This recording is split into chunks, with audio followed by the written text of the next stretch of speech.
म्हजें नांव मुक्ती नागवेकर। हांव साईनगर हॉल्दोना रावतां। हांवें 1 म्हयनो जालो रिक्षा घेतल्यार। म्हजो बरो बिझनस चलता। सगळ्यांनी सपोर्ट करपाचो। सगळे ह्युमन्सांनी फुडें सरोन रिक्षा घेवन सपोर्ट करपाचो घेवपाचो। वो इलेक्ट्रीक रिक्षा गव्हर्मेंट अंडर मेळ्ळा।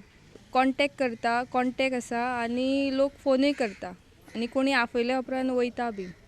चार्जींग एक टायम केल्यार फूल डे येता।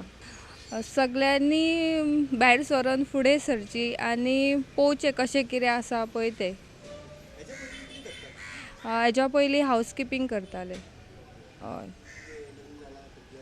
लग्न जावन 2 भुरगीं आसा। चेडो स्कुलाक वयता। पणजे म्हापसा सगळ्याक वयता। रातचे इमर्जन्सी आसल्यार वयता। दादल्यांनी करपाचें पूण बायलांनी चड करपाचें। दुसऱ्या महिलांक सांगूंक सोदता की तुमी अशीच भायर सरा, तुमी अशीच घेया आनी तुमी अशीच हें करा, फुडें सरा।